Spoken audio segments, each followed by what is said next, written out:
Ah, I see you finally arrived. Certainly took you long enough. Yep, hello, here I am. Although I don't really know why I take it you found the place alright. Yeah, this isn't actually my first time here. A few years back, I participated in a documentary-style case called Following... Enough chatter! We don't have all day. Let's get this thing started. What? Started exactly? Welcome to DeBunker. Yeah, I know we're in the bunker, but what are we doing here? No, I'm saying this is DeBunker. Yeah, you already...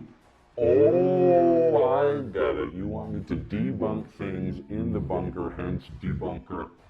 Okay, alright, I get it. I'm all caught up now. But wait a minute. What happened to my helmet? We confiscated it because of its unknown technological potential. And also because of lighting and angles and stuff, you know how. Oh, of course.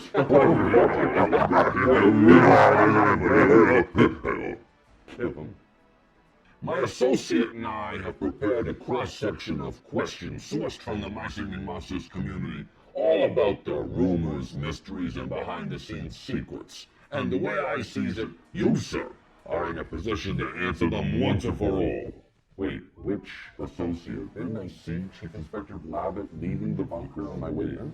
Yes, the Chief Inspector was summoned away to investigate a separate disturbance. But don't worry, another white-haired member of the staff is on hand to assist with the interview. White-haired? Indeed, and believe me, he ain't nice like I am. He ain't gonna hold nothing back. So, I strongly suggest that you cooperate and answer the questions to the best of your ability. Take it away, partner. Me, I'm gonna go take a bubble break.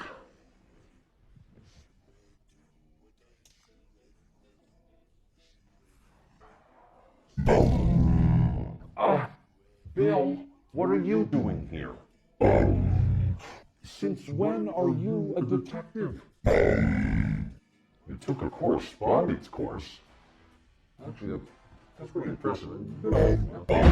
Okay. We can get started. Sheesh, it's a good thing I'm fluent in caption.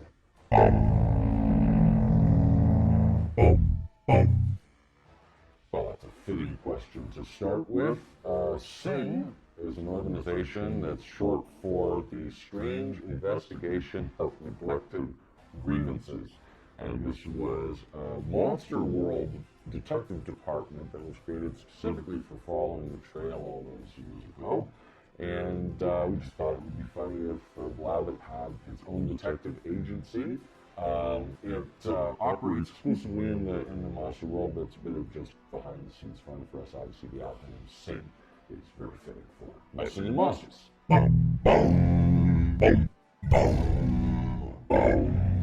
The one place that's alluded to in Sugar Bush's bio is where Christian Bush grew up, the great state of Tennessee. And that's the one place that we were talking about in the bios. It's as simple as that.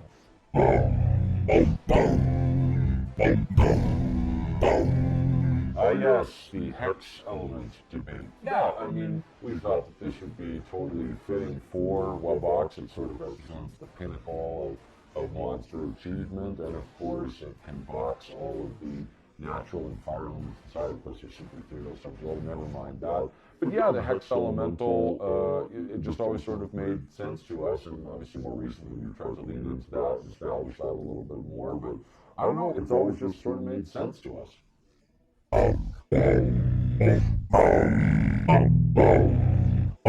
So, Voidcorn actually began as a fake opponent that we created during the development of the Coliseum in battle mode. It was just something so that our quality assurance team had someone to play against when we were testing both PvE and PvP, mostly PvP, the versus mode. And then, yeah, just the notion of Voidcorn stuck. We just thought it was funny. And so we decided to reinvent Voidcorn as the source of all bugs and issues and errors, and then you gain a permanent home in the game, both in the message that you get when the announcements fail to load, and also, of course, as the special costume from our 12th anniversary celebration.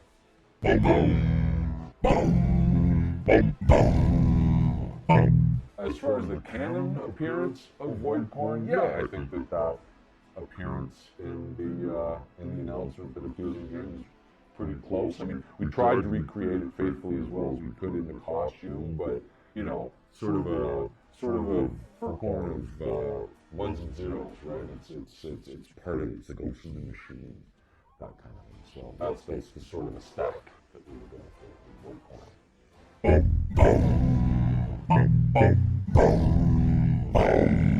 Yeah, we thought that this would be clear from the get-go, but yeah, the Mutant's lyrics say, stay here, not sing here, is the idea of being confined to the workshop. Our song is simply too unstable. The official lyric from Landon is, stay here, not sing. And it's a new phrase, other than like a continuation of the previous line. So yeah, stay here is official.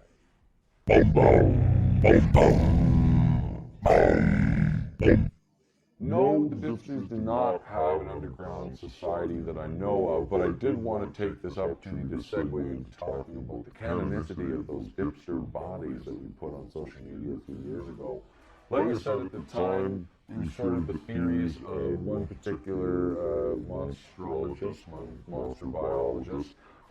Do the Dipsters actually have those bodies underneath? To be honest with you, we haven't actually decided fully one way or another. We want to sort of keep ourselves open-ended that if we ever do want to depict more Dipster bodies in the future, maybe we pull from those designs, maybe we create new ones. You know, it's all with the element of surprise for us, right? So if it's something we've already shown, we want to be able to surprise and delight our community. And so, who knows, maybe the authenticity of those designs is once again out to debate. Who knows?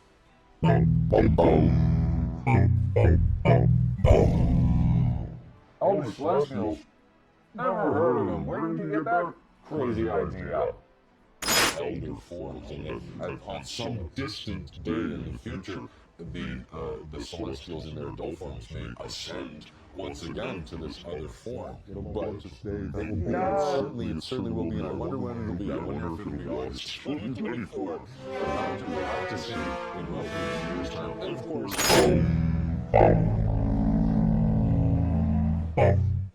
as far as the toroidal world is concerned, never really thought of it in terms of it being a CD or a vinyl. More of a donut. Like literally like a donut. There's actually a prototype version of like an opening cinematic that we created where the toroidal monster world actually transitions into a donut that man eats. So we think that kind of thing is funny. Donut worlds are crazy, man.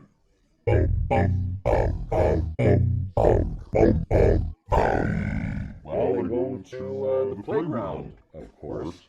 Fun fact, when we were developing Monster Monsters Playground, we had the name Playground selected for a while because we thought that it was fitting for the kind of game that we were making, with that sort of, couch co-op, sort of, competitive play kind of thing. But the actual establishment of it being inside the web box was something that happened towards the end of production, and it came about when we happened upon the fact that we already used the word playground in the web box bio back when it was released in like 2013. So we were like, perfect, let's link these two together. And of course, for a while there, people were saying, well, there are monsters inside the playground that don't actually appear in Wellbox. There's like fanglers and flowers running out and dipsters and whatever. For the most part, that's all sort of been canonically reconciled. Now we've got Wellbox on its own island, we've got it on the Fire Island, so all that stuff is now perfectly clear and canon safe once again. Nice.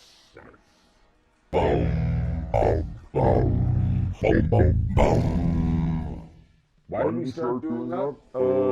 Mostly to prevent stuff from being leaked or datamined. We showed this stuff off in the trailers now at the beginning of that, even if they're not coming on that day specifically, because the way that our release schedule works, we have to sort of batch these things together and push them all out at once, as opposed to having to test and go through all of the cycles of testing every single week. And so we sort of switched up our strategy a little bit. Also, it gives you something neat to look forward to if you get a sneak peek of it in the Monster Family show, and it's coming at some point during an event. You get to see it there first, and so yeah, that's why we started doing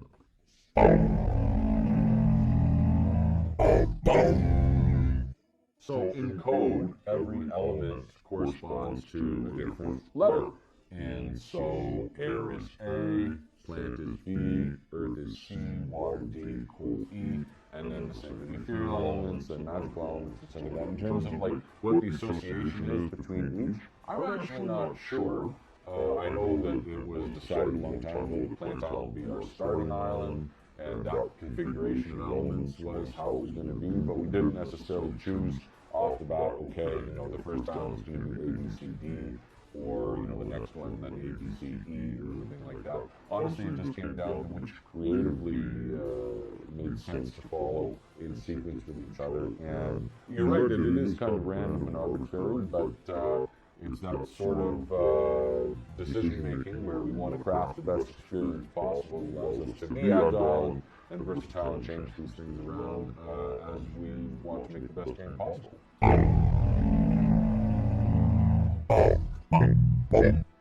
So yes, initially what we now know as the Magical Islands began life as fire islands, and we were just going to endlessly make fire islands. We'd only created 4 of them, so there wasn't one that was going to be created for each of the fire element quads.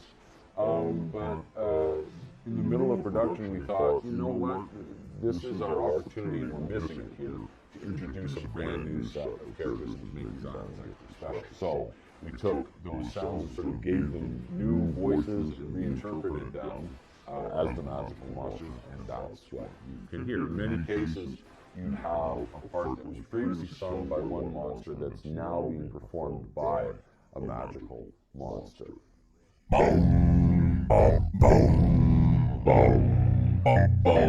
As far as the fire expansion sounds were created, yeah, you'd expect that we'd be able to go back and just source those original recordings, but like I said before, a lot of those parts were actually already taken over by magical monsters. So for the fire expansion musical parts, they were composed all brand new specifically for that feature. I think probably they drew some musical inspiration from what came before, but we didn't want to double up so much so that they didn't feel special and unique in their own right. And so, yeah, they were newly created specifically for fire expansion. So if you want to imagine what the Magical Islands sounded like before they became fire islands, you don't have to do much imagining. It's all the same tonal parts, the same melodic lines, but they're just being sung by different monsters. You know what? Just to sort of put the issue to rest, let's just play a quick soundbite of all of them layered on top of each other so you can listen to it right now. Yeah, that's all you need.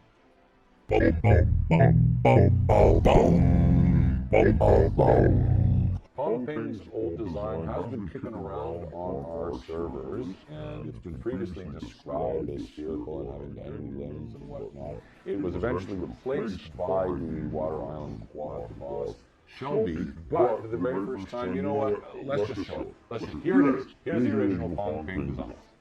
There, you have it now, and you can see that when it came time to actually design Pong Ping in its new form, we wanted to lean more, and we wanted to recycle the paddle imagery, but give it a new lease on life and come up with its current beloved vermiform design.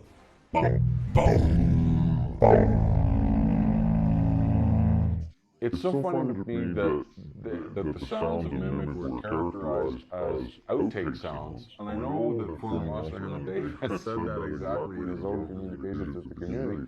But that's so funny because at the same time that he and former Monster Handler Maggie came in to record sounds for the young seasonals and Dawn of Fire and some of the sounds that they were working on, that's when we got all the Mimic sounds as well. So, like, were they outtake? No, I don't think so. We asked Dave to get in front of the microphone and make a bunch of Mimic sounds, and we used some of them. So, it makes me think back to the early days of working on Plant Island. That was one of the things that was exciting at that time when Monster Dave was giving me voice acting direction. It was like, yeah, just try out a bunch of different things and we'll see which one that we choose after the fact. So I sort of see that as exactly what happened with the Mimic as well. You may think that it's different, but I for the record, I don't think that they're outtakes. And I think they sound great.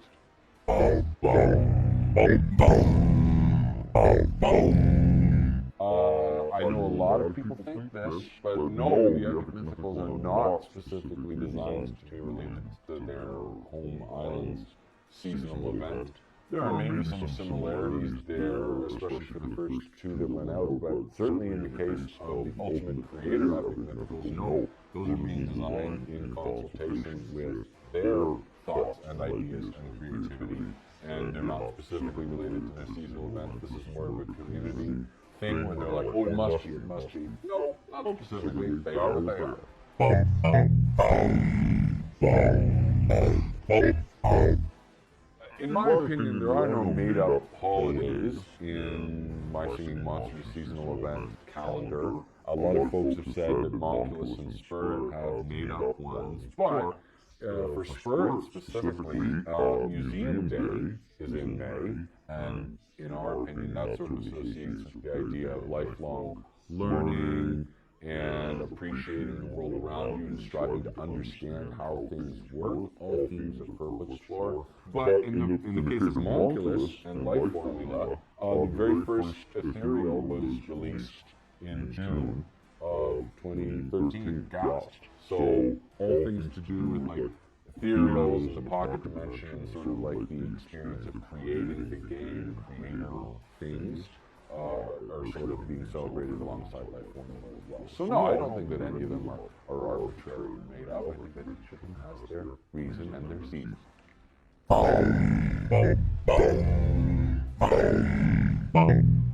Because we want them to sound different.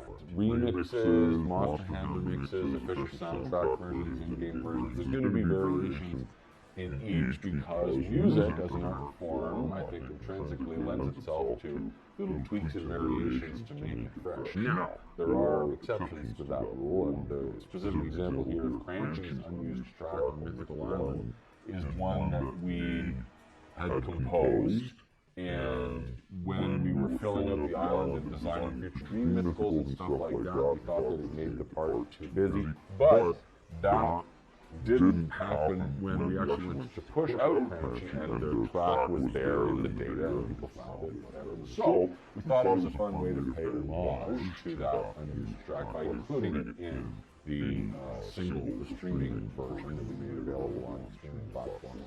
Just as a way to sort of recognize, yeah, oops, we made a little mistake there, but whatever, if you want to enjoy it in this form, you at least now have recourse to do so.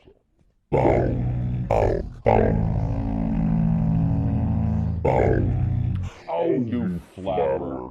Well, I mean, a lot of the information is contained up in here, but, we do have a lore Bible that is maintained and that we keep up with and that we try and stay on top of, resolve inconsistencies and make connections where there were none before. I think the important thing to remember is that this is a creative undertaking that has evolved alongside My Singing Monsters, the backstory and knowing the lore of what's going on. Sometimes it's an off-the-cuff response, but it's an off-the-cuff response that comes from a place of knowledge and familiarity with the brand.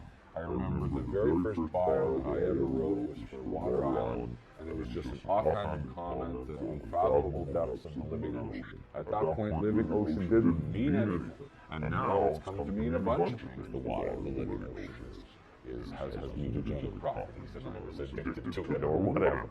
But I just want to remind everybody that, especially when you're going to do a creative undertaking, you don't have to sort it all out at the beginning. Sometimes you can find these exciting things, these discoveries along the way, and that can be just as rewarding as laying out the whole plan in advance. Sometimes you just gotta enjoy the ride. And so ends this edition of DeBunker.